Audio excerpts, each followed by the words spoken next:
हर वर्ग, हर समाज को साथ लेकर आगे बढ़ने का मोदी जी का वादा छत्तीसगढ़ भाजपा ने किया पूरा।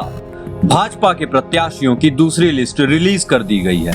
इस लिस्ट के बाहर आने के बाद से ही विरोधी खेमे में हड़कंप सा मच गया है, क्योंकि 90 नामों में से 30 प्रत्याशी एसटी वर्ग से आते हैं, 10 प्रत्याशी एससी वर्ग से आते हैं, 29 नाम ओबीसी वर्ग से आते हैं और 16 नाम जनरल वर्ग के हैं। गौर करने वाली बात यह है कि भाजपा ने महिलाओं और युवाओं को भी भरपूर मौका देते हुए 14 महिला प्रत्याशियों और 34 युवा प्रत्याशियों को टिकट दी है।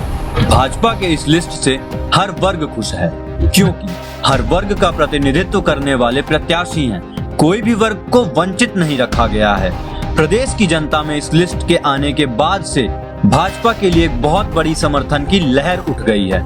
वहीं दूसरी ओर भाजपा की लिस्ट के बाद कांग्रेस में टिकट बंटवारे को लेकर अंतर्कलह मच गई है और कांग्रेस दिन ब दिन चुनावी मैदान से बाहर होती जा रही है। अब छत्तीसगढ़ के जन जन की बस एक पुकार, कांग्रेस जावत है, भाजपा आवत है।